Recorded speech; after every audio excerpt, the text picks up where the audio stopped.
இந்த நாளின் தியானத்திற்கு ஆதாரமாய் நான் ஒரு வசனத்தை கொண்டு இன்றைக்கு உங்களோடு கூட பேச விரும்புகிறேன். காலை தினத்தில் நான் ஜெபத்தில் வேதத்தை தியானம் செய்யும்படிக்கு நான் உட்கார்ந்த பொழுது ஒரு வசனத்தை ஆண்டவரின் கண்களுக்கு முன்பதாக தெளிவாய் வெளிப்படையாய் காண்பித்து, இதே வார்த்தையை நீ கொண்டு போய் என் பிள்ளைகளோடு கூட பேசு என்று சொல்லி இருக்கிறார். நான் அதை கொண்டு வந்திருக்கிறேன். கர்த்தர் நம்மோடு கூட பேசுவாராக. வாசிக்கலாம். 1 யோவான் 1ஆம் அதிகாரத்தில் 5ஆம் வசனத்தை ஒருவர் வாசிக்க கேட்கலாம். 1 யோவான் 1ஆம் அதிகாரம் 5ஆம் வசனம். தேவன் ஒளியாய் இருக்கிறார். தேவன் ஒளியாய் இருக்கிறார். அவரில் எவ்வளவேனும் இருள் இல்லை. அவரில் எவ்வளவேனும் இருள் இல்லை. இது நாங்கள் அவரிடத்தில் கேட்டு உங்களுக்கு அறிவிக்கிற விசேஷமாய் இருக்கிறது. உங்களுக்கு அறிவிக்கிற விசேஷமாய் இருக்கிறது. அல்லேலூயா, அல்லேலூயா. இந்த நாளின் செய்திக்கு தலைப்பாக பக்கத்திற்கும் பார்த்து சொல்லுங்க, உங்களுக்குள் இருள் இல்லை. பாதி பேருக்கு வாய் வரல. ஐயா, நேற்று தானே எங்க வீட்டுல கரண்ட் போச்சு, திடீர்னு இருள் இல்லை. அப்படி நைட்டும் நாங்கள் இருள தானே இருந்தோம். அந்த இருள் வேற, உங்க இருதயத்தில் இருக்கிற இருள் வேற. அல்லேலூயா. உங்களுடைய இருதயத்திற்குள் இருள் என்றைக்கும் இருக்க போவது இல்லை. அல்லேலூயா, அல்லேலூயா. ஏன் அப்படிப்பட்ட ஒரு வார்த்தையை நாம் சொல்லுகிறோம் என்று சொன்னால், வேதம் தெளிவாய் சொல்லுகிறது, தேவன் ஒளியாய் இருக்கிறார், அவரில் எவ்வளவேனும் இருள் இல்லையா. தேவன், நம்முடைய தேவன், நீங்களும் நானும் ஆராதிக்கிற தேவன் ஒரு நாளும் இருளிலே இருக்கிற தேவன் அல்ல. நம்ம இருளிலே வைத்து பார்க்கிற தெய்வமும் அல்ல. அல்லேலூயா, அல்லேலூயா. எப்பேற்பட்ட மனிதனையும், எப்பேற்பட்ட பொல்லாத இருளில் இருக்கிற மனிதனையும் அவனை அந்த இருளிலிருந்து மீட்டு எடுத்து வந்து தன்னுடைய முக சாயலில் இருக்கிற ஒளியிலே அவனை பங்கடைய செய்கிற சர்வ வல்லமையுள்ள தேவன் நம்முடைய தேவன். கைகளை தட்டி அல்லேலூயா, அல்லேலூயா, அல்லேலூயா. நம் தேவன் ஒளியாயிருக்கிறார். அவரில் ஒரு துளியும் இருளே இல்லை.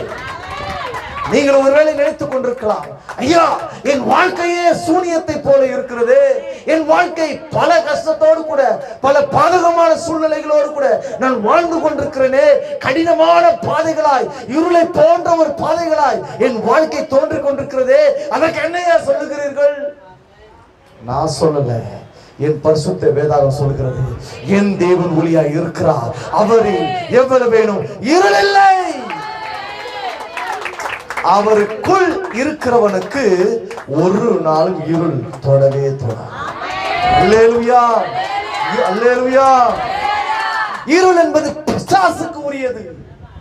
அவன் பொல்லாத அந்தகார இருளில் அவனை போடுவதற்காக, அக்கினி கடலிலே அவனை தள்ளுவதற்காக உண்டாக்கப்பட்ட இடம்தான் நரகம். அவனுக்கு ஒருத்தருக்கு மட்டும்தான் அந்த இருளை தேவன் வைத்து விட்டார். ஆனால் அதற்கு நேராய் போய்கொண்டிருக்கிற எந்த ஆத்மாவையும் அதிலிருந்து தப்பித்தெடுத்து, அதிலிருந்து அவர்களை பிரித்தெடுத்து, அவர்களை எல்லாவற்றிலும் இருந்து காப்பாற்றி தன்னுடைய ஒளியில் வைத்துக் கொள்வதற்கு, தன்னோடு கூட அரசாளும்படிக்கு ஆண்டவர் தெரிந்து கொள்ள. கையை தட்டி அல்லேலூயா, அல்லேலூயா. தேவனிடத்தில் ஒரு துளியும் இருள் இல்லை. அவர் எந்த இடத்துல இருந்தாலும் வெளிச்சமா மாறிடும். ஆமென் சொல்லுங்க. அல்லேலூயா. உங்கள் பிள்ளை இருந்தாருன்னா நீங்க வெளிச்சமா மாறிடுவீங்க. நீங்க பியூட்டிஷியன்லாம் பண்ண வேண்டியதில்லை, முகத்துல பவுடர் எல்லாம் போட வேண்டியதில்லை. வேதத்தை படிக்கும் பொழுது, அவரோடு கூட உறவாடும் பொழுது, அவரோடு கூட பேசும்பொழுது, அந்நிய பாஷையில பேசிக் கொண்டிருக்கும் பொழுது உங்களுடைய சரீரமே முழுமையான வெளிச்சத்திற்குள்ளாக, முழுமையான ஒரு தேவனுடைய ஒளிக்குள்ளாக நடத்தப்பட ஆரம்பித்தது. அல்லேலூயா. அதான் கிறிஸ்தவனை பார்க்க சொல்லுவாங்க, அவன் முகத்தை பார்த்தா பிரைட்டா இருக்குல்ல. ஆமாவா இல்லையா? எங்க சாமி அனுப்பி சொல்றாங்க, என் மூஞ்ச பார்த்தா, இது மூஞ்ச பார்த்தா விளங்குமா, இது மூஞ்ச பார்த்தா 10 ரூபா தேருமான்னு கேட்கறாங்க. கவலையே படாது, நீ தான் அவங்களுக்கு கொடுக்கிற அளவுக்கு முகத்துல தேவனுடைய பிரகாசத்தை, தேவனுடைய வெளிச்சத்தை கொண்டு போகிற தேவனுடைய பிள்ளை. அல்லேலூயா, அல்லேலூயா. தேவன் ஒளியா இருக்கிறார் சொல்றீங்க, எப்படியா சொல்றீங்க? நான் சொல்லல, கர்த்தரே சொல்லுகிறார். வாசிக்கலாம் ஒரு வசனத்தை, அழகா சொல்றேன். யோவான் 9:5. சீக்கிரம். நான் உலகத்தில் இருக்கையில், நான் உலகத்தில் இருக்கையில் உலகத்திற்கு ஒளியாய் இருக்கிறேன் என்றார். நல்ல கவனிங்க. நான் உலகத்தில் இருக்கையில் உலகத்திற்கே ஒளியாய் இருக்கிறேன் என்றார். கையை தட்டி. அவருடைய பேர் என்னமா? அவர் பேர் என்னம்மா? அவர் பேர் என்னம்மா? பேரை சொல்லம்மா. ஐயா எங்க வீட்டுக்கார பேரை தவறுகார எதுவும் என் வாயில வராதியா. இந்த பேரை சொல்லி இதுதான் உனக்கு நித்தியம். கையை தட்டி அல்லேலூயா, அல்லேலூயா. தேவன் குமாரனுடைய வெளிச்சம் உலகத்தில் பிரகாசித்தார். அந்த வெளிச்சத்தினாலே நாம் தேவனுடைய பிள்ளைகளாய் மாறும்படிக்கு, அந்த முகத்தை அந்த ஒளியை பார்க்கும்படிக்கு தேவன் நமக்கு கிருபை செய்தார். சங்கீதக்காரன் அதை குறித்து சொல்லுகிறான். வாசிக்கலாம். சங்கீதம் 34ஆம் அதிகாரத்துல நான் சொல்ற வசனத்தை கொஞ்சம் வேகமா வாசிங்க. 5 வாசிங்க. எவர்கள் ஏக்கா நீங்க தான் ஏக்கா பக்கத்தை கைப்பிச்சு நீங்க தான் ஏக்கா அந்த ஏக்கா நீங்க தான் அவர்கள். நீங்கள் அவரை நோக்கி பார்த்து வாசிங்க பிரதர். அவர்கள் அவரை நோக்கி இயேசுவை நோக்கி பார்த்து பிரகாசம் அடைந்தார்கள். அவர்கள் முகங்கள் வெட்கப்படவே இல்லை. கையை தட்டி அல்லேலூயா. நான் தீர்க்க தரிசனமாய் ஒரு வார்த்தை சொல்லுகிறேன். தேவனுடைய வார்த்தையை முன்னிட்டு நான் சொல்லுகிறேன். என் ஆவியிலே பேசப்படுகிற ஒரு வார்த்தை நான் சொல்லுகிறேன். என்றைக்கு நீங்கள் கர்த்தராகி இயேசுவை நோக்கி பார்த்து நீங்கள் நடக்க ஆரம்பித்தீர்களோ, என்றைக்கு நோக்கி பார்த்து அவரோடு கூட பிள்ளைகளாய் மாறுபடிக்கு வந்தீர்களோ, அன்றிலிருந்து உங்களுடைய முகங்கள் பிரகாசிக்கிறது. அன்றிலிருந்து உங்களுடைய முகங்கள் வெட்கப்படாது. கையை தட்டி மகாராஜா இயேசுவுக்கு அல்லேலூயா. நல்ல நல்ல நல்ல நல்ல நல்ல ராஜாவுக்கு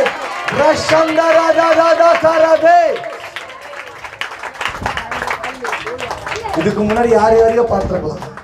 நம்ம வீட்டுக்கு வெளியே இருக்கிற சேட்டு முகத்தை போய் பார்க்கலாம். சேட்டை இந்த நகைக்கு கொஞ்சம் கூட தான் கூட, அவன் பணம் கொடுத்தாதான் நம்ம முகமே மலரும். அந்த முகம்லாம் கிடையாது. நீ இனிமே கடை வாங்குறவனா அல்ல. உன் முகத்தை வெளிச்சமாய் மாற்றும் பொழுது உன் கைகளை அநேகருக்கு கொடுக்கும்படிக்கு, அநேகர் விருத்தியாகும்படிக்கு, அநேகர் ஆசீர்வாதமாக இருக்கும்படிக்கு உங்க முகத்தின் கைகளில் தேவன் பிரசன்னமாக மாற்றுவார். ஏன்னா அந்த ஒளி உங்களுக்குள்ளே இருக்கு. அந்த ஒளி உங்களுக்குள்ளே இருக்கிறதுனால துளி அளவும் இருள் உங்களை நெருக்காது. காலையில ஒரு வசனத்தை படிச்சேன். அந்த வசனம் எனக்கு ரொம்ப பிடிச்சிருந்தது. அதனால இது ஒரு வார்த்தைக்காக நான் சொல்லிவிட்டு அடுத்த காரியத்துக்குள் நான் கொண்டு வரேன். வாசிக்கிறேன். அதே 1 யோவான் 5ஆம் அதிகாரத்துல 18ஆம் வசனம். இது ரொம்ப மஸ்ட். நிறைய பேருக்கு தெரிய மாட்டேது. இது படிச்சிருங்க. 5ஆம் அதிகாரம் 18ஆம் வசனம். தேவனால் பிறந்த எவனும் பாவம் செய்யான் என்று அறிந்திருக்கிறோம். நல்லா கவனிங்க, நல்லா கவனிங்க. ஞானசானம் பெற்றுட்டீங்களா? கையை உயர்த்தி. எத்தனை பேர் ஞானசானம் பெற்றீங்க? எல்லாரும் பெற்றுட்டீங்களா? கர்த்தருக்கு ஸ்தோத்திரம். இப்போ நீங்க ஞானசானம் பெற்றதுனால நீங்க அவங்க பிள்ளையா மாறிட்டீங்க. உங்களுக்கு குறிச்சு இங்க வசனம் சொல்லுது. வாசிங்க சிஸ்டர். தேவனால் பிறந்தவன் தன்னை காக்குறான். பிசாசு ஞானசானம் பெற்றவனை தொட மாட்டான். கையை தட்டி. எத்தனை பேர் புரியுது இந்த சத்தியம்? ஐயா என் கனவுல ஒரே யார் யாரோ தொத்தி தொத்தி கொலை பண்றாப்பெல்லாம் வராங்க. செத்து போனதெல்லாம் என் கண்ணு முன்னாடி வருது. ஒரே பிசாசு பயங்கரமா மூஞ்செல்லாம் காமிச்சுன்னு வருது. எனக்கு அப்படியே பயத்துல தூக்கமே கட்டு போகுது. நீ எங்கேயோ கொஞ்சம் வீக் ஆகுறன்னு அர்த்தம். அல்லேலூயா, அல்லேலூயா. தெளிவாய் வேதம் சொல்லுகிறது, தேவனால் பிறந்த எவனையும் புல்லாம தொடான். அது உன் மேல வைத்த வாக்கு தத்த. கையை தட்டி, கையை தட்டு. வெள்ளம் போல வரும் பொழுதெல்லாம் நம்மோடு கூட இருந்து வெற்றி கொடியை ஜெயக்கொடியை பறக்க செய்கிற பரிசுத்த ஆவியை நம்மோடு கூட இருக்கிறார். கைகளை தட்டி அல்லேலூயா. தேவனுடைய பிள்ளையா இருக்கிற ஒருவனையும் ஒரு நாளும் பொல்லாங்கன், சத்துரு, மாந்திரிக, பில்லி சூனியம், செத்தக்கிரிகள் ஒன்றும் தொடாது. அப்படி தொட வர மாதிரி தெரியுதா? நீ கொஞ்சம் அபிஷேகத்தை அனல் மூட்டு. அல்லேலூயா. அந்நிய பாஷை பேசிக்கிட்டே அல்லேலூயா. வாயை திறக்கும் பொழுதுதான் ஆண்டவரை துதிக்கிற பாடல்களை நீ பாட பாட தேவனுடைய அபிஷேகம் உன் மீது வழியை ஆரம்பிக்கும். நீ அந்நிய பாஷைகளை பேச பேச சாத்தானுக்கே நடுக்கங்களை. உன் தேவனுடைய ஆவியிலே நிரப்பப்பட்ட நம்மை ஒரு நாளும் இருள் அணுகாது. நீங்க உங்களுடைய ஆவிக்குரிய வாழ்க்கையில எவ்வளவாய் தேவனோடு கூட ஐக்கியப்பட்டிருக்கிறீர்களோ அந்த அளவுக்கு தேவனுடைய வெளிச்சம் உங்களுடைய இருதயத்திலிருந்து அப்படியே கொஞ்சம் கொஞ்சமாய் அது உங்களுடைய வீடுகளை, உங்கள் ஆவியாத்மா சரீரத்தை, உங்கள் பிள்ளைகளை, உங்களுடைய சொந்தங்களை, உங்களுடைய உறவுகளை, உங்களுடைய திருச்சபையை, உங்களுடைய தெருக்களை அது பற்றி கொடுக்கும். இதுக்குதான் ஆவிலே நிரம்பி இருக்கணும்னு சொல்றது. அல்லேலூயா, அல்லேலூயா, அல்லேலூயா. தேவனுடைய வெளிச்சம் உங்களில் இருந்து உங்களில் இருள் இல்லை என்பதை நீங்கள் எதினால் கண்டறிய முடியும்? அதுதான் இன்னைக்கு செய்தியினுடைய சாரம். ஐயா, என்கிட்ட இருள் இல்லையா? செய்தியில பார்க்கலாம். இருள் இருக்கா இல்லையா? இருள்ல தான் நம்ம சில நேரத்தை டிராவல் ஆகிறோமா, இருள்ல தான் சில நேரத்தை மாட்டிக்கிறோமா என்பதையெல்லாம் வேதத்தின் அடிப்படையிலே நான் உங்களுக்கு கற்றுக் கொடுக்க விரும்புகிறேன். இங்க நான் வருவதற்கு முன்னாடி ஆண்டவர் எனக்கு தெளிவாய் ஒரு சில காரியத்தை நினைவுபடுத்தி காண்பித்தார். ஒரு சிலருடைய வாழ்க்கையில, லிசன், நல்லா கவனிங்க, ஒரு சிலருடைய வாழ்க்கையில இந்த இருள் இருக்கதான் செய்கிறது. ஒரு சிலருடைய வாழ்க்கையில என்ன இருள்?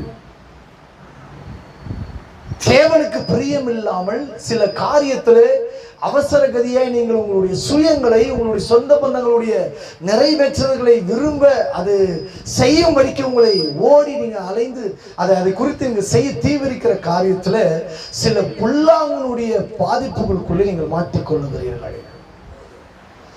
இன்னொரு சில இருள் இருக்கு. கடனை வாங்கி வாங்கி சிலருடைய ஆவிக்குரிய வாழ்க்கையில தேவனுக்கு கொடுக்க முடியாமல் போனதும் அல்லது தேவனுடைய விருப்பத்தின்படி வாழ முடியாமல் இருக்கிற ஒரு இருளையும் நான் பார்க்கிறேன். சில பேருடைய ஆவிக்குரிய வாழ்க்கையில சரீரத்துல பார்ப்பதற்கு, வெளியே பார்ப்பதற்கு பெலனா நாட்களை போல காண்பிப்பீர்கள். ஆனால் உள்ளான மனிதனிலும் சரீரத்திலும் சில வியாதிகள், சில இருள் பிசாசுகள் வியாதிகளை மாறி இருக்கிறதையும் பார்க்க முடிகிறது. ஆண்டவர் இன்றைக்கு அதை உடைத்து எறிய போற கையை தட்டி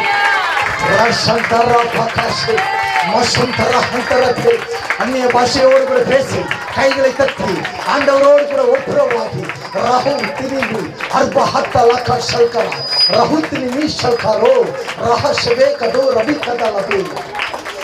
Thank you Holy Spirit. ஒரே ஒரு மாத்திரை மட்டும் நான் சொல்றேன். லிசன், என்ன பாருங்க. இப்ப நான் சொன்ன இது மாதிரி பிரச்சனைகள் நிறைய இருக்கு. சில ரெவலேஷனை சொல்ல முடியாது, கொஞ்சம் அடக்கி வாசிக்கிறோம். முடிச்சதுக்கு அப்புறம் பாஸ்டர் சொல்லிட்டு போறேன். சில இருள் என்பது அதை போக்குகிற ஒரே ஒரு மாத்திரை. பக்கத்துல கை பிடிச்சது ஒரு மாத்திரை ஒண்ணு இருக்கா, அது இலவச மாத்திரை. வாய் திறந்து சொன்னாதான் அந்த மாத்திரையை சொல்லுவேன். அது இலவச மாத்திரை, அது தேவனுடைய மாத்திரை, அது உங்களுக்கு பரிபூரணத்தை உண்டாக்குற மாத்திரை, உங்களை முற்றிலுமாய் விடுதலை ஆக்குகிற மாத்திரை. மாத்திரையோட பேரை சொல்லட்டா? அல்லேலூயா, அல்லேலூயா, அல்லேலூயா. இயேசுவோடு கூட பேசுகிற உங்கள் அந்நிய பாஷை தான் அந்த மாத்திரை. அந்நிய பாஷை பேசி அந்த மாத்திரையை, அந்த ஆவிக்குரிய அபிஷேகத்தை, அந்த ஆவிக்குரிய பலனை, அந்த உன்னதமான தேவனுடைய அபிஷேகத்தை பெற்றுக்கொள்ளுங்கள். அல்லேலூயா. அந்நிய பாஷை பேசிக்கிட்டே இருங்க. நீங்க சாதாரணமா வேலை செய்யும் பொழுதோ, வீட்டு வேலைக்கு போனாலும் சரி, நல்ல ஒரு வேலைக்கு போனாலும் சரி, வீட்டிலே இருந்தாலும் சரி, ஜெபிச்சாலும் சரி, எந்த காரியத்தை செய்தாலும் சரி, அந்நிய பாஷையை பேசிக்கிட்டே இருங்க. நீங்க அந்நிய பாஷையை பேச பேச உங்கள் ஆவிக்குரிய வாழ்க்கையில ஒரு பெரிய வளர்ச்சியை உண்டாக்கும். அது வளர்ச்சி முதிர்ச்சியை கொண்டு வரும். தேவனுடைய வல்லமை உங்கள் நாவிலிருந்து புறப்படும்படிக்கு, அநேகருடைய குடும்பங்களை உயிர்ப்பிக்கும்படிக்கு அந்த அந்நிய பாஷை உங்கள் நாவிலிருந்து புறப்பட அநேகருக்கு தீர்க்கதரிசன வார்த்தைகள் உங்கள் வாயிலிருந்து, உங்கள் நாவிலிருந்து அது வெளிப்படும். பெற்றுக்கோ, பெற்றுக்கோ, பெற்றுக்கோ, பெற்றுக்கோ, பெற்றுக்கோ. In Jesus' name. Shabahaba. Shadura Mahaturi Katara Boshatarabe. Mahuturi Katala Katalaba. Hallelujah. Hallelujah. இப்பவே கொஞ்சம் கொஞ்சம் பேட்டரி எல்லாம் கொஞ்சம் கொஞ்சம் சார்ஜ் ஏறிட்டு இருக்குது நான் பார்க்கிறேன். ஆமென் சொல்லுங்களேன். தேவனுக்கு நேராக உங்களுடைய ஆவிக்குரிய வாழ்க்கை தேவன் விரும்புகிற வண்ணத்துல அவர் எப்படிப்பட்ட ஒளியிலே இருக்கிறாரோ அதே ஒளியிலே நான் பங்கடைவதற்கு என்னை இப்போ ஒளியில் உள்ள ஆவியானவருக்குள் என்னை வழிநடத்த ஆரம்பிக்கிறார். அந்த ஆவியானவர் என்னை இன்றைக்கு புதுப்பிக்கிறார். முதல் காரியத்தை பார்க்கலாம். வாசியுங்கள். யோவான் 12ஆம் அதிகாரம் 46ஆம் வசனத்தை ஒருவர் வாசிக்கலாம். என்னிடத்தில் விசுவாசமா இருக்கிறவன் எவனோ இருளில் இராதபடிக்கு நான் உலகத்திற்கு ஒளியாக தேவனுடைய ரட்சிப்பை பெற்ற நீங்கள், தேவனுடைய வார்த்தையை நம்புகிற நீங்கள், தேவனுடைய அபிஷேகத்தை பெற்ற நீங்கள் அவர்களுக்கு விசுவாசம் உள்ள பிள்ளைகளாய் மாறிவிட்டீர்கள். கைகளை தட்டி அல்லேலூயா.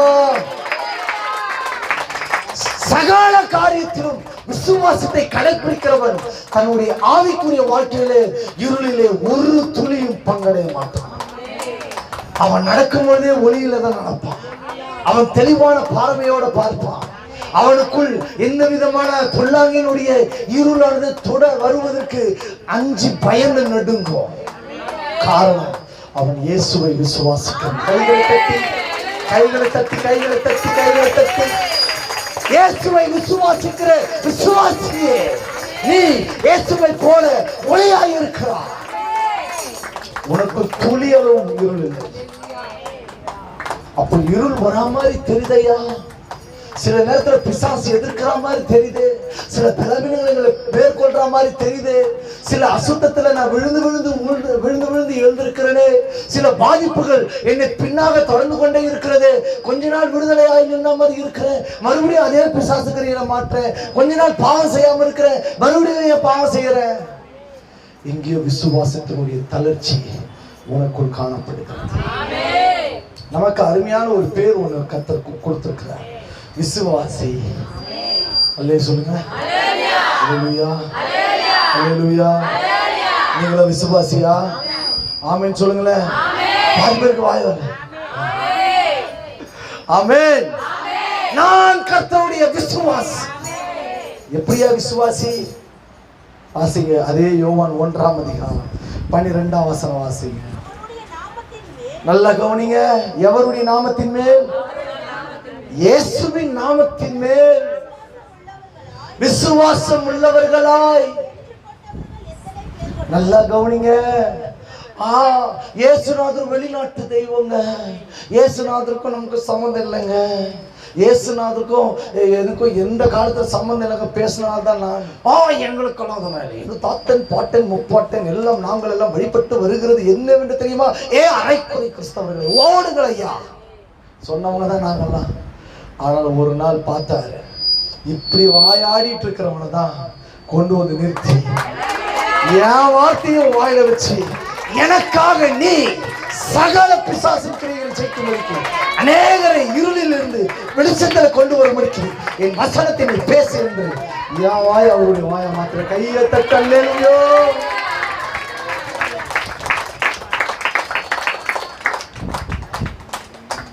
தேவனுடைய வார்த்தையை நாவில் வந்ததினாலே இன்றைக்கு நான் விசுவாசத்தையே அதிகமாய் பேசுகிறேன். நல்லா கவனிங்க.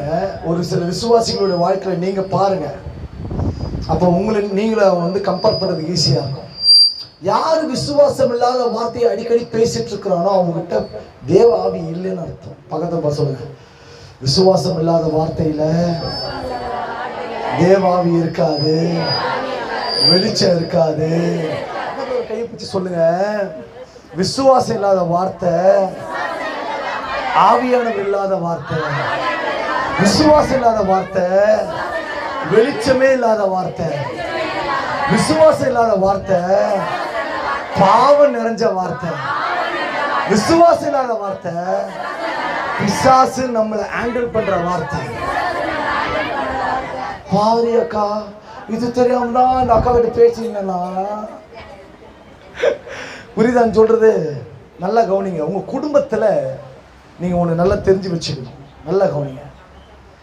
உங்க கணவரோ அல்லது உங்க மனைவியோ அல்லது உங்க பிள்ளைங்களோ இல்ல பெற்றோர்களோ 4 சைடுல யாராவது ஒருத்தர் இது நடக்கவே நடக்காது, ஆமா இது அப்படிதான் இருக்கும், இதெல்லாம் ஒர்க் அவுட் ஆகாது, இது வேஸ்ட் அப்படின்னு ஏதாவது ஒண்ணு நடக்க வேண்டிய வார்த்தையே ஒரு மாதிரி தங்களுடைய விரத்தில பேசுவாங்க இல்லையா, அந்த விரத்தில பேசுற வார்த்தை இருளான வார்த்தை. நம்ம வார்த்தை எப்படி தெரியுமா? நல்ல வார்த்தை, ஔஷதமான வார்த்தை. இன்னொன்னு சொல்றேன், நம்ம நாவை பரிசுத்த ஆவியினாலே அபிஷேகம் பண்ணினதுனால நான் பேசுற வார்த்தை நிறைவேறுகிற வார்த்தை. கையை தட்டி அல்லேலூயா, நல்ல கையை தட்டி அல்லேலூயா. நீ எதை பேசுகிறாயோ, நீ எதையே பேசுகிறாயோ அதுல அதிகாரத்தை ஆண்டவர் நாவிலே வைக்கிறார். எந்த வார்த்தை கூட பேசு. நான் இப்படி தரத்திலே இருந்துட்டேன், அது உன்னுடைய வார்த்தை. ஆனா இப்படி சொல்லு, நான் கஷ்டப்பட்டாலும் என் சந்ததிகள் தேவனுடைய ஆசீர்வாதத்தில் செழிப்பாக இருக்க போகிறது, அது தேவனுக்காக இருக்க போகிறது, அவர்கள் தேவனுக்காக வாழ்வார்கள், தேவனே அவர்களை ஆசீர்வதிப்பார். நீங்களே உங்க பிள்ளைய பார்த்துட்டு வாயில வர சாப வார்த்தையெல்லாம் சொல்லிட்டு உட்காந்தீங்கன்னா அது அப்படியே தான் போய் சேரும். அதுக்கு தான் சொல்றது, விசுவாசம் உள்ள வார்த்தையை அதிகமாய் பேசுவது. பவுல் அழகாய் எழுதுகிறார் ரோமர் எழுதின நிருபத்தில், விசுவாசமானது கேள்வியினாலே வரும், அந்த கேள்வி வேத வசனத்தினாலே வரும். கைகளை தட்டி, ஐயா என் வாயில தவறுனாலும் அதே தான் வருகிறது, நான் மாத்திக்கணும்னு பாக்குறேன், ஒழுங்கா பேசணும்னு பாக்குறேன், ஆனா என் வாயில அதே வருதையா, நான் என்ன செய்யறது? பக்கத்துல பசங்க, அதுக்கு ஒரு மருந்து இருக்கு. இந்த வார்த்தைகள் உங்கள் நாவில விசுவாசமாய் வர வேண்டும் என்று சொன்னால் இந்த வேத வசனத்தை நீங்க படிக்கணும். பக்கத்தில் கை சொல்லுங்க, படி. வாழ்க்கை மாறும், வாய் மாறும், இங்கிலீஷ் எல்லாம் போயிடும். நான் திருந்த அன்னைக்கு மட்டும்தான் இங்கிலீஷ் பேசவே மாட்டேன், மற்ற எல்லா நாளையும் என் வாயில வந்துடும், கொப்பளிச்சுக்கிட்டு வந்துடும்யா. இருக்கிறாங்க கிறிஸ்தவங்களும் இருக்கிறாங்க, சில இங்கிலீஷ் எல்லாம் பார்த்தீங்கன்னா வாயில ஒரே வந்துடும். நான் மட்டும் வாய் திறந்த நாளைக்கு திருவிருந்துன்னு விட்டு போறேன். வாய் சரியில்லைன்னு அர்த்தம். வாயை நன்மையினாலே நிரப்பும்படிக்கு தான் தேவன் வைத்திருக்கிறார். உங்களை சபிக்கிறவர்களை கூட நீங்கள் முடிந்த வரைக்கும் கொஞ்சம் அப்படியே வாயை கண்ட்ரோல் பண்ணிட்டு சரி பொழிச்சு போயிடு, மனசுக்குள்ள நினைச்சுக்கோ, வெளியே காமிச்சிடாத, அது ஒரு தேவையில்லாத பிரச்சனை வரும். வாயை வசனத்தினாலே நிறைத்து பேசுங்கள். வசனத்தை படிக்க படிக்க தான் வசனமே புறப்பட்டு வரும். அழகாய் அருணாதர் சொன்னா, இருதயத்தின் நிறைவு நீங்க தான் சொல்லணும். தெரியலையே, நேற்று என்ன படம் பார்த்தோம் அதுதான் ஞாபகம் வருது, நேற்று சாப்பிட்ட குழம்பு தான் ஞாபகம் வருது. இருதயத்தின் நிறைவு வாய் பேசும். இயேசு சொன்னார், நீங்க எதை இருதயத்துல ஸ்டோர் பண்ணி வைக்கிறீங்களோ, எதை இருதயத்துல காத்து அதை அபிஷேகத்தோடு கூட ஒரு தேவனுடைய பாதுகாப்போடு கூட அந்த பெட்டகத்தை காத்து வைக்கிறீர்களோ, இருதயத்திலிருந்து நல்ல பொக்கிஷ சாலையிலிருந்து நல்ல வார்த்தை வெளிப்பட்டு. இங்கிலீஷ் பேசுறேன்னா உங்ககிட்ட இருள் இருக்குன்னு அர்த்தம். பக்கத்தில் கைப்பிடிச்சு சொல்லுங்க, அக்கா இங்கிலீஷ் பேசினா விட்டுறியக்கா. பாதி பேர் கையை கொடுத்துக்க மாட்டாங்க பாஸ்டர், எனக்கு தெரியும். அங்க கொடுத்தா நான் அவங்க அக்கா என்ன சொல்லுவாங்க, நான் அவங்களுக்கு சொல்ல மாற்றி மாற்றி நாங்கள் எப்படி சொல்லிக்கிறது. இங்கிலீஷ் பேசினா இருளுன்னு அர்த்தம், சபிச்சினா இருளுன்னு அர்த்தம், தேவையில்லாத பேசினா இருள் இருக்குன்னு அர்த்தம், விசுவாசத்தை பேசினா ஒளி வருதுன்னு அர்த்தம். அல்லேலூயா. நீங்க எல்லாம் தேவனுடைய பிள்ளையா இருக்கிறதுனால அவர் ஒளியா இருக்கிறதை போல நீங்களும் ஒளியின் பிள்ளைகளா இருந்தாங்க. உங்க நாவை திறந்த ஏசப்பா மாதிரி பேச கத்துங்க. ஐயா அது முடியலையா, சுத்தி சுத்தி என்னதான் கட்டம் கட்டி அடிக்கிறாங்கய்யா, எவ்வளவுதான் நானும் அடி வாங்கினே இருக்கிறது. பரவாயில்ல வாங்க, பக்கத்தை பசங்க பரவாயில்ல வாங்க அக்கா, ஏசுநாதர் மாதிரியா வாங்க போற. முன்னாடி வச்சாலும் தெரியுமா, அவள்தான் உடம்பே பொழுதுக்குச்சு அவருக்கு. சொல்லுங்களா வாய் திறந்து, உடம்பே பொழுதுக்குச்சு அவருக்கு. அந்த மாதிரியா பொழக்க போறாங்க உங்களை? இல்லை நீங்க தான் விட்டுருவீங்களா? ரெடியா இருக்குது வீட்டில் தான், அங்கே தானே வருவேன், வா தாண்டி தான் போய் பாரு. நம்ம ஜனத்தை சொல்றேன், தேவனுடைய வார்த்தையை பேசுகிற எவர்களுடைய நாவிலும் வெளிச்சம் புறப்பட்டு உண்டு. நீங்க எங்க போனாலும் தேவனுடைய வெளிச்சமான வார்த்தை வெளிப்படும். அவங்க சொல்லுவாங்க, நீ ஒளியில இருக்கிற ஒரு வாழ்க்கையில் இருந்தீன்னா, நீ வந்தியே அன்னைக்கு என் இருதயத்துக்கு நேரம் ஒரு வார்த்தை ஒன்று பேசினாமா, என் இருதயத்தையே மாத்திடுச்சு.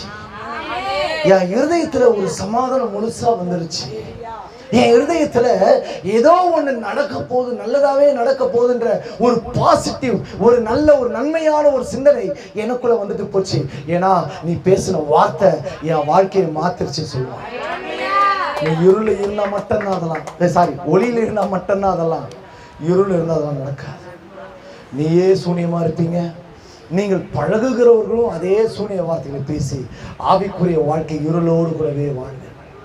இன்னொரு வார்த்தையை நான் சொல்லிட்டு போறேன், ஆவியான சொல்றதுதான் சொல்றேன். சில பேருடைய குடும்பத்துல கணவன் மனைவி சண்டையை பார்க்கிறேன். அது பெரும்பாலும் இருளின் ஆவி இருவருக்குள்ளும் போராடி கொண்டிருக்கிறது. அந்த இருளின் ஆவியினாலே தன்னை ஒரு அந்த காரியத்திலே நிறுத்தி தான் ஜெயிப்பதற்கு ஏதுவாய் அந்த வார்த்தைகளை அவர்கள் பேசுகிறார்கள். நல்லா கவனிங்க, அங்க இருள் இருக்கு. வாயை மூடிட்டா, வாயை திறந்தா சாத்தான் வந்துருவான். தந்தை பாடினாங்க, துதி எடுத்தா சாத்தா ஓடுவான், முறுமுறுக்கான் இருப்பான். வார்த்தைகளிலே முறுமுறுப்பு இருக்குமே, ஆனால் அங்க விசுவாசம் அணைந்து போக ஆரம்பித்து. கலகமான பேச்சு, பொய் பேச்சு, கோப பேச்சு, சாப பேச்சு, அல்லது மற்றவர்கள் சொல்லி கேட்டு நாம் பதறுகிற பேச்சு எல்லாம் இருள் நிறைந்த வார்த்தைகள். அதுவே இந்த மாதிரி கோபங்கள், மற்றவர்கள் நமக்கு சொல்லி ஏற்றி விடுற வார்த்தைகள் எது வந்தாலும் இருதயம் சொல்லும், வசனம் இருந்த இருதயம் சொல்லும், ஏய் இது கேட்காத, அது இருளான வார்த்தை, நானே உனக்கு ஒளியா இருக்கிறேன். நீ ஒளியிலே நடந்தா என்னோடு கூட பங்கடைவான். ஒளியிலே நடப்பதா இருந்தா நீ என்னுடைய பிள்ளையா இருப்பான். உன்னுடைய வார்த்தை உன்னுடைய ஆவிக்குரிய வாழ்க்கை மாற்றி அமைக்கும். இதுதான் விசுவாசம் உள்ள வார்த்தை. இந்த விசுவாசத்தை நாம் இயேசுவின் மீது வைக்கும் பொழுது அவர் ஒளியா இருக்கிறதை போல நானும் அவரை போல ஒளியா. இரண்டாவது ஒரு காரியத்தை பார்க்கலாம். 1 யோவான் 5ஆம் வசனம் வாசிங்க. 2ஆம் அதிகாரம் 5 அப்புறம் 8, 2 வசனத்தை மட்டும் வாசிங்க. நல்ல கவனிங்க. அவருடைய வசனத்தை கை கொள்ளுகிறவனிடத்தில் தேவனுடைய அன்பு மெய்யாக பூரணப்பட்டிருக்கும். நாம் அவருக்குள் இருக்கிறோம் என்பதை அதனாலே அறிந்திருக்கிறோம். 8 வாசிங்க. மேலும்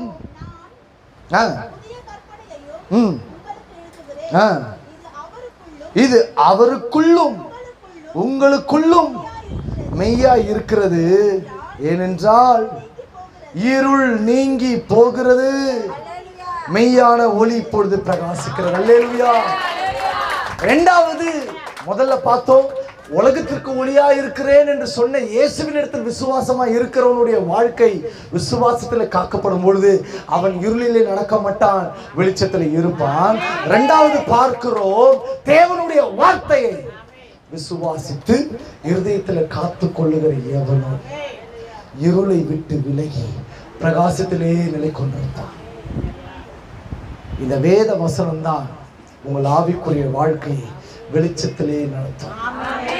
ஒரு காரியத்தை சொல்லுகிறேன், ஏன் இன்றைக்கு அநேகருடைய வாழ்க்கையிலே சில பலகீனங்களும் சில தேவனுடைய வெளிப்பாடுகளும் இல்லாமல் இருக்கிறோம் என்று சொன்னால் இந்த வசனத்தை நீங்க படிக்காமல் இருக்கிறது. வசனத்தை கை கொள்ளுகிற விசுவாசிகளுடைய இருதயத்திலே ஒரு நாளும் இருள் சற்று சிறிதளவு கூட வராது. புரியுதா? புரியுதா? ஏன் நான் பதறி பேசுறேன்? ஏன் சில நேரத்துல சில பலகீனத்துல மாட்டிக்கிட்டு ஒரு சில நேரத்துல கஷ்டப்படுறேன் அப்படின்னா வசனத்தின் வெளிச்சத்திலிருந்து விலகி இருப்போம். வசனத்தின்படி வாழ ஒப்பு கொடுத்தோம்னா வசனத்துல வாழ முடியாதபடிக்கு அந்த வசனம் நாம் அந்த வசனத்தோட போராடுகிற அந்த வாழ்க்கை நம்ம இருளின் பாதைக்கு நேராக திருப்பி விடுகிறோம். பல சபைகள்ல பார்ப்பேன், நல்ல ஆவியில வளர்ந்து வந்தாங்க பிரதர், நல்ல சபைக்கு உற்சாகமா இருப்பாங்க, சபை ஊழியரோடு கூட தோள் கோர்த்து சகல உடன் வேலைகளும் செய்வாங்க. திடீர்னு பார்த்தீங்கன்னா சபைக்கு வருது கொஞ்சம் ஸ்லோ பண்ணாங்க, சபைக்கு வருது நிப்பாட்டாங்க. கடைசியில் பார்த்தா அவன் வேற சபைக்கு போறேன்ற மாதிரி சொன்னாங்க. சரி போகட்டும், எங்க போனாலும் கர்த்தருடைய ஊழியம் தான் விட்டுட்டேன். கடைசியில் பார்த்தா அவங்க ஆவிக்குரிய வாழ்க்கையில விழுந்து போயிட்டாங்க. பிரதர், என்ன என்ன நடக்குது? ஏன் இப்படி விழுந்து போறாங்க?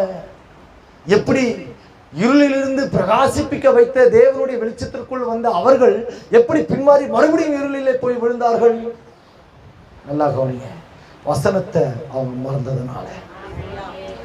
வசனத்தை எவர்கள் மறக்கிறார்களோ அவர்களுடைய ஆவிக்குரிய வாழ்க்கை சடுதியாய் விழுந்து அவருடைய முன்னிலைமை, அவருடைய பின்னிலைமை முன்னிலைமையிலும் மிக மோசமாய் மாறிவிடும். பல பேருடைய வாழ்க்கையை நான் சாட்சியா சொல்ல முடியும். தேவனுடைய வார்த்தையை கை கொள்ளுகிறவர்களே தேவனுடைய அன்பு அவனை நெருக்கி ஏவி சரியாய் நடத்த ஆரம்பிக்கும். அவன் வாயில கபடு வராது, அவனுடைய நடக்கையில அசுத்தம் இருக்காது, தப்பானதை பேச மாட்டாங்க, தப்பானதை பார்க்க மாட்டாங்க, தப்பான வழியில நடக்க மாட்டாங்க, தப்பான துன்மார்களோடு கூட அவள் ஐக்கியம் கொள்ள மாட்டாங்க. தங்களை எல்லாவற்றையும் காத்துக்கொள்ள அந்த வசனம் அவர்களை சீர்படுத்தி கொண்டே இருக்கும், அவளை உணர்த்தி வைத்துக் கொண்டே இருக்கும். இந்த வேத வசனத்தை அநேக தரம் ஆவியானவர் நினைப்பூட்டி நம்மளுடைய ஆவிக்குரிய வாழ்க்கையை புதுப்பித்து நடத்தி கொண்டே இருப்பார். அதிலிருந்து விழுந்து போறாங்க அப்படின்னா வசனத்துல அவங்க வேர்கொள்ளலன்னு அர்த்தம். நல்லா கவனிங்க. பிசாசு நம்மை தொடான் என்று நம்ம முன்னாடி பார்த்தோம் இல்லையா? வசனத்துல இருந்தோம்னா தொட மாட்டான். வசனத்தை படிக்கிறத விட்டுட்டீங்கன்னா ஈஸியா பிசாசு சேர் போட்டு பக்கத்துல உட்காந்து. பிசாசு என்பது அவனுக்கு நல்லா தெரியுங்க. நீங்க ஏசப்பாவை அறியக்கூடாது என்கின்ற தெளிவான ஊழியத்தை செய்கிற ஒரு பொல்லாங்க தான் பிசாசு. தேவனுக்கு பிரியமா நீங்க வாழக்கூடாது, தேவன் சொல்லுகிற வார்த்தையில நீங்கள் நிலைநிற்க கூடாது, தேவன் கற்பித்த சட்டங்களுக்கும் கற்பனைகளுக்கும் நீங்கள் விலகி உங்கள் மனம் போன போக்கில வாழ்ந்து கொள்ளலாம் என்று உபதேசிக்கிற கள்ள உபதேசங்கள் தான் பிசாசு. நீங்கள் உங்கள் ஆவிக்குரிய வாழ்க்கையை டெய்லி காலையில் எழுந்து வேத வசனத்தை நீங்கள் பழக்க வைத்து உங்கள் ஆவிக்குரிய வாழ்க்கையை நீங்கள் படித்துக் கொண்டே வருவீர்கள் என்று சொன்னால் ஒரு நாளும் இருள் உங்களை தொடவே தொடாது. வெளிச்சம் உங்களிலிருந்து கொஞ்சம் கொஞ்சமாய் அப்படியே புறப்பட்டு அநேக ஜனங்களுக்கு முன்பதாக ஆண்டவர் உங்களை பிரகாசமாய் மாற்றும். நல்லா கவனிங்க. இன்னொன்னு சொல்லிட்டு போயிடுறேன். வசனம் இல்லை அப்படின்னா உங்க இருதயம் தேவனுக்கு பிரியமில்லாத சகல அசுத்தத்திற்கும் துர்க்குணங்களுக்கும் அப்படியே பிணைக்கப்பட்டு வாழ ஆரம்பிச்சிருவீங்க. உங்க இருதய பாவத்தினுடைய ஒரு ஒரு வழி உங்களுக்கு தெரியாது. துணிகரமா செய்வீங்க. அசிங்கமா பேசுறது ஒரு யதார்த்தமாயிடும். புரியுதா நான் பேசுறது? திருட்டு பழக்கம் ஆரம்ப நாட்கள் நம்மளுக்கு இருந்திருக்கலாம். அந்த திருட்டு பழக்கம் இன்றைக்கு வசனம் இல்லைன்னா அந்த திருடுவது கூட நமக்கு ஒரு உணர்வே இருக்காது. ஏன்னா மறுத்து போன இருதயத்தை போல மாறி இருக்கும். பொய் சரளமாய் பேசுவார்கள், இருதயம் மறுத்து போன வண்ணமாய் இருக்கும். காரணம் வேத வசனம் இல்லாதது. இன்னொரு ஒரு காரியத்தை சொல்றேன், இது சொல்லக்கூடாது, உங்களுடைய எச்சரிப்புக்காக நான் எதிர்காலத்தில் சொல்லி வைத்து போகிறேன். இன்றைக்கு சபைகளுக்குள்ளே திருமணத்துக்கு பிற்பாடும் தவறான பேச்சுக்களும் தொடர்புகளும் உறவுகளும் ஏற்படுகிற கொடிய கடைசி காலத்திலே வாழ்ந்து கொண்டிருக்கிறோம். சபை அதை மறந்துவிடக்கூடாது. நீங்க உங்களை பரிசுத்தம் உள்ளவர்களாய் காத்துக்கொள்ள உங்கள் பிள்ளைகளுக்காக, உங்கள் கணவனுக்காக, உங்கள் மனைவிக்காக எப்பொழுதும் விழித்திருந்து ஜெபிக்க வேண்டும். கைகளை தட்டி நல்லா கவனிங்க. 2 நாளுக்கு முன்னாடி நான் வண்டி ஓட்டிட்டு இருக்கும் பொழுது என் காதுல ஒரு நியூஸ் வருது. அதில் சொல்றாங்க, ஒரு குறிப்பிட்ட பிரபலம் இப்போ கல்யாணம் பண்ணாங்க. ரொம்ப நாள் ஒரு கல்யாணம் பண்ணுன்ற ஒரு காரியத்துக்காக வெயிட் பண்ணியிருந்து இப்பொழுது கல்யாணம் முடிஞ்சிச்சு, ரொம்ப சந்தோஷம் அப்படின்னு எல்லாம் அதெல்லாம் பேசிக்கிட்டு கடைசியாக ஒரு வார்த்தை சொன்னது என்னை அதிர்ச்சிக்குள்ளாக்கியது. நல்லா கவனிங்க. நான் பேசுகிறது உங்களுடைய ஆவிக்குரிய வாழ்க்கைக்கு ஒரு எச்சரிப்பாகவே வைத்து வாழுங்கள். அல்லேலூயா. எனக்கு இப்படிலாம் பேசுறதுக்கு ஆள் இல்லை. அவர் சொன்ன ஒரு காரியம், அந்த பிரபலத்துக்கு திருமணம் ஆயிடுச்சு, எல்லாமே நல்லபடியாக முடிஞ்சு, சரி சந்தோஷமா வாழட்டும் அப்படின்னு அந்த வாழ்த்துறை சொல்லிட்டு இருக்கிற அவரு போற போக்கில் ஒரு வார்த்தை ஒன்று சொல்லிவிட்டு போனார். திருமணம் பண்ணி கொள்வதற்கு கிட்டத்தட்ட ஒரு 5 வருடங்களாய், நல்ல கவனிங்க, வாலிப பிள்ளைகளும் கொஞ்சம் காதை திறந்து வச்சு கேட்டுங்க, கல்யாணம் ஆனவங்களும் கேட்டுங்க, 5 ஆண்டுகளாக இன்ஸ்டாகிராம்ல பேசி பழகின அவர்கள் லிவிங் டுகெதர்னுவாங்க. அப்படின்னா என்ன தெரியுமா? கள்ள தொடர்பு. பிடிச்சா பின்னாடி கல்யாணம் பண்ணிக்கலாம், அது வரைக்கும் கணவன் மனைவி போல ஒரு மாதிரி வாழ்க்கை, ரோல் மாடல். பிடிச்சா எப்படி வேணாலும் இருந்துக்கலாம், தப்பு தப்பா வாழ்ந்துக்கலாம் அப்படின்ட்டு எல்லாம் வாழ்ந்துட்டு அது ஒத்துப்பட்டு வந்த பட்சத்திலே திருமணத்துக்கு ஒத்துக்கிட்டு வாழ்ந்ததாய், அதால திருமணம் செய்து கொண்டதாய் அந்த பதிவு என் காதுக்கு வந்தது. ஒரு நிமிஷம் யோசிச்சேன். என்ன யோசிச்சேன்னா, வசனத்தோடு அந்த வசனத்தை யோசிச்சு பார்க்கும்போது, வார்த்தையை யோசிச்சும் போது, ஆண்டவர் ஆதாமையும் ஏவாளையும் இணைத்து வைத்தார். ஆண்டவர் தான் கல்யாணம் பண்ணி வச்சார். ஆமான்னு சொல்லுங்களேன். ஆமென். அங்க வேற யாராவது கல்யாணம் பண்ணி வச்சாங்களா? இல்ல. ஆதாமுக்கு ஏற்ற துணையை உண்டாக்குனது கர்த்தர், திருமணம் பண்ணி வச்சார்.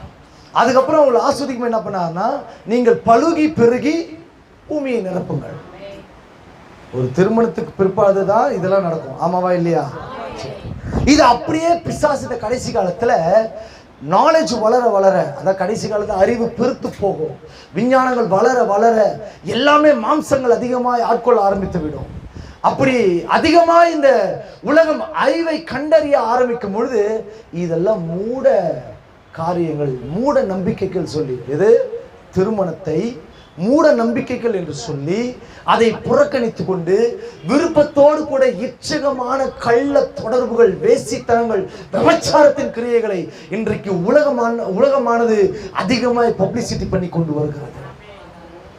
ஏன் அதை பதிவு செய்யறேன் அப்படின்னா, இன்னைக்கு திருச்சபை மாடர்ன் உலகத்திற்குள் கொஞ்சம் கொஞ்சமாய் போய்கொண்டிருக்கிறபடினால் உலகத்திற்கு இருக்கிற காரியங்களை அப்பியாசப்படுத்தி சபைகளுக்குள்ளே கொண்டு வர வேண்டும். சாத்தானின் கையில் இருந்து அந்த ஊழியத்தை பிடுங்கி கொண்டு வருகிறோம், சாத்தான் கையில் இருந்து அதிகாரத்தை பிடுங்கி கொண்டு வருகிறோம் என்று பேசுகிற கள்ள உபதேசிகள் நாளை தினத்துல வருகிற காலத்துல, எதிர்காலத்துல பிள்ளைகளுக்கு திருமணமே நடக்க முடியாத அளவுக்கு காலங்கள் போனாலும் போதகள் அதை ஏற்றுக்கொள்ளுகிற மனப்பக்குவத்திற்கு உலகம் சபையை கொண்டு போய் கொண்டிருக்கிறது. நீங்கள் எச்சரிக்கையோடு கூட இருங்கள்.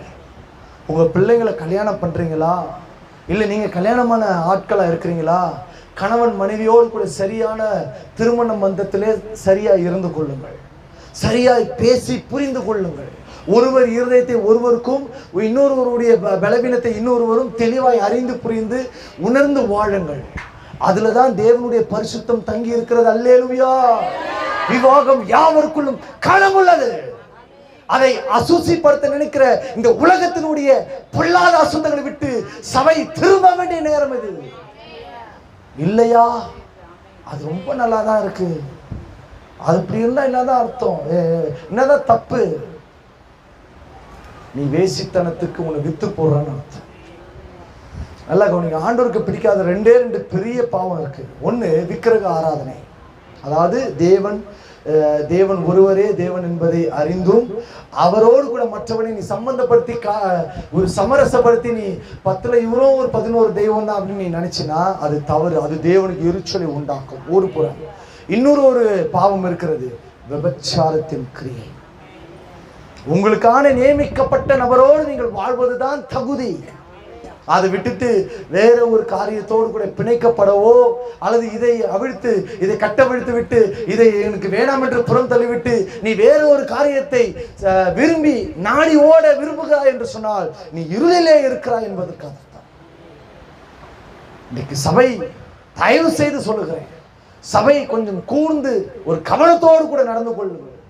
தெளிவாய் அருளாளர் சொன்னார், இதோ நான் சீக்கிரமாய் வருகிறேன், அவனவனுக்குரிய பலன் என்னோடு கூட வருகிறது.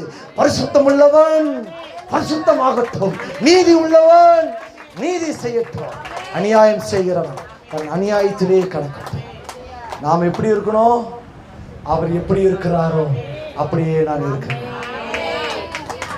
உங்க பிள்ளைங்களுக்கு சொல்லிக் கொடுங்க. கல்யாணமான பிள்ளைங்களுக்கோ இல்லை கல்யாணமான உங்களுக்கோ நான் சொல்றேன், குடும்பத்தில் கஷ்டங்கள் இருக்க தான் செய்யும், மிஸ் அண்டர்ஸ்டாண்டிங் வரதான் செய்யும், புரிதல் தப்பாக தான் வரும். அதனால நான் விவாகரத்து பண்ணுறேன், என்னை அவன் கண்டுக்க மாட்டான், என்னை இது பண்ண மாட்டான், ஒன்றும் பண்ணாத. முழங்கால போட்டு, ஆண்டவரே நீர் சேர்த்து வைத்த தேவனுடைய வார்த்தை, ஆண்டவரே இந்த வாழ்க்கையை இதை ஆசீர்வதிப்பீராக, மனமாற்றத்தை உண்டாக்குவீராக, என் வாழ்க்கையை உயர்த்துவீராக, என் வாழ்க்கையை மாற்றுவீராக என்று சொல்லி நீ செபிக்கும் பொழுது உன் செபத்தை தேவன் கணப்படுத்துவார். ஒருவேளை குடிக்கார கணவனோடு கூட நீங்க வாழ்றீங்கன்னு வைங்களேன், ரகசியத்தை தெரிஞ்சுங்க. உபவாசத்துல ஒரே ஒரு நாள் உபவாசம் பண்ணி சோமங்க, ஆண்டவரே, என்னுடைய குடிக்கார கணவன் மாறட்டும், என் குடிகார பிள்ளைகள் மாறட்டும், என்னை மதிக்காம இருக்கிற என் பிள்ளைகள் மாறட்டும், என் உறவுகள் மாறட்டும், என் சொந்தங்கள் மாறட்டும், வறுமையில் இருக்கிற என்னுடைய வாழ்க்கை மாறட்டும் என்று சொல்லி உபவாசத்துல காத்து உனக்குள் வெளிச்சம் பிரகாசம். நீ ஜெபிக்கவே மாட்ட, ஆனா வெளிச்சம் மட்டும் உங்ககிட்ட இருக்கணும்னா இருக்கவே இருக்காது. உங்க ஆவிக்குரிய வாழ்க்கையில ஆண்டவர் விரும்புகிற வண்ணத்துல மாறுங்க. நம்ம தெய்வத்தை போல ஒரு நேசிக்கிற ஒரு அன்பான ஒரு தெய்வத்தை எங்கும் எதிலும் பார்க்கவே முடியாது. எந்த மனிதனிடத்திலும் பார்க்க முடியாது. உண்மையான அன்பை பார்க்க முடியாது. நம்ம நேசிக்கிற ஒரே ஒருவர் நம்முடைய அருளாளர் இயேசு கிறிஸ்து. கையை தட்டி மகாராஜா இயேசு. ஏன் தெரியுமா அப்படி சொல்றேன்? உங்களுக்காக தலையில முள்மூடி கிரீடம் சூட்டப்பட்டார். உங்களுக்காக தான் சரீரத்துல 1 அடிகள் இதில் கிழிக்கப்பட்டது. கைகளிலும் கால்களிலும் உங்க பேரையும் உங்க முகத்தை நினைச்சுதான் ஒரு சிலுவையில் பலியானார். உங்களுக்காய் ஒரு வாழ்க்கை, ஒரு ஆசீர்வாதமான வாழ்க்கை உண்டாக்க வேண்டும் என்று சொல்லி சாபத்தை தன் மீது வரவழைத்துக் கொண்டார். இப்படிலாம் உங்களை நேசிச்சு உங்கள் இயேசுவுக்கு நீங்கள் பரிசுத்தமாய் வாழ்வதுதான் நீங்கள் செய்கிற புத்தி உள்ள ஆராதனை. கைகளை தட்டி அல்லேலூயா. அவர் எவனமாய் இருக்கிறாரோ அவனமாய் உங்கள் ஆவிக்குரிய வாழ்க்கை வெளிச்சமாய். அப்படியே எழுந்துருங்க. உங்களுக்காக நான் சோம் பண்ணிட்டு முடிச்சிடுறேன். எத்தனை பேரோட வாழ்க்கையில இருளானது எங்களை விட்டு போனையா? நீங்க பேசுன ஏதோ ஒரு விஷயத்துல நான் இருக்கிறேன்னா அது என்னை விட்டு போவதற்கு நான் என்னை முற்றிலுமாய் விட்டு கொடுக்கிறேன். அப்படி கண்ணை மூடி சொல்லுங்க ஆண்டவர்கிட்ட, ஆண்டவரே, என் வாழ்க்கையில இந்த இருள் போய் இந்த வெளிச்சத்திற்குள்ளே நான் வர வேணும். இந்த வெளிச்சம் எனக்குள் பிரகாசிக்கும் பொழுது நான்